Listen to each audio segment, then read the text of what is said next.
তোমার জন্য তোমার ফেভারিট মাশরুম স্যুপটা নিয়ে আসছে। তুমি কিভাবে জানো আই লাইক মাশরুম স্যুপ? কারণ আমি তোমার বোন, তাই।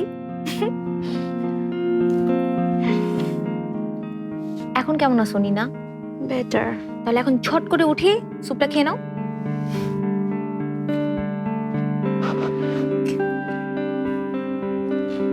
থ্যাঙ্কস।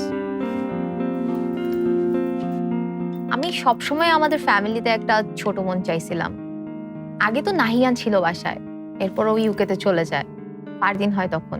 বাট আমি তখন অনেক স্যাড হয়ে গেছিলাম, কেন আমার ফ্যামিলিতে একটা ছোট বোন নাই। আর তুমি তো জন্মের পর থেকেই ইউকেতে। যখন শুনলাম তুমি আসবা তখন আমি অনেক খুশি হয়ে যাই, বুঝছো? বোনেরা কিন্তু বেস্ট ফ্রেন্ড হয়, একজনের মনের কথা আরেকজনকে শেয়ার করতে পারে, যা অন্য কাউকে বলা যায় না। বোনের কাছে সব সিক্রেট সেফ থাকে, বুঝছো?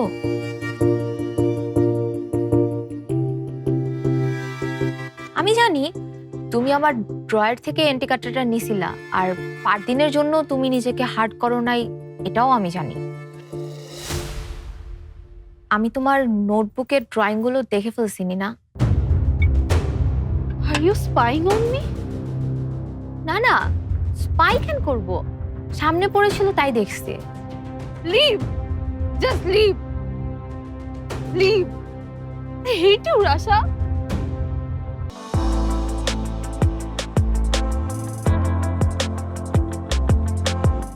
নিনা Nina Nina, you can trust me, আমি কাউকে কিচ্ছু বলবো না। এন্ড আই নো তুমি ডিপ্রেসড, তুমি অনেক problem. Leave I say. Please go out. Nina please শান্ত হও, please. Leave, please leave. Hey, what's happening here? নাইন তুমি এখানে ছিলা? Please leave, I hate you. কিচ্ছু হয় না, আমি জাস্ট ওর সাথে কথা বলতেছিলাম। Nina, Nina, Tell her to leave. it's okay, it's okay, it's okay. Just cool, calm down. It's okay, what's happened? Hey, Rasha, তুমি কি বলছো রে? তুমি ওরে প্যারা দিতেছো কেন? আমি কেন প্যারা দিব? আমি তো জাস্ট ওরে বলতেছিলাম। ফারদিনের হয়ে কথা বলতে আসছো তাই না? ফারদিনের হয়ে ওরা কনভিন্স করতে আসছো, যাতে ও কনভিন্স হয়ে বাড়ির সবাইকে কনভিন্স করার ফারদিন এই বাড়িতে থেকে যায়। আমি নিনাকে ফারদিন সম্পর্কে একটা কথা বলতে ওইখানে আসি নাই। আর ফর গডস সেক, ফারদিন এই বাড়িরই ছেলে, just like you and me. আর তোমরা সবাই এমন বিহেভ করতেছো যেন ফারদিন কোনো আউটসাইডার। ফারদিন এই বাড়িতে আউটসাইডারই। ফারদিন এই বাড়িতে থাকবে নয় আমরা থাকবো। ইনফ্যাক্ট ফারদিন এই বাড়িতে থাকবেই না। ওকে 2 দিন সময় দিছিলাম না?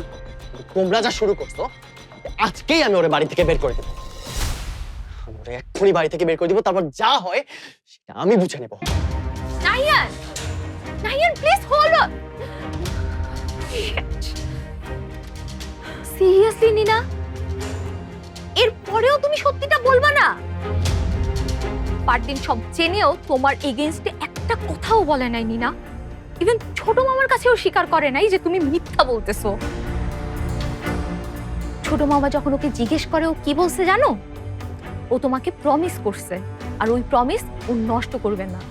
এর জন্য যদি ওর বাসা থেকে বেরো হইতে হয়, ও বেরিয়ে যাবে।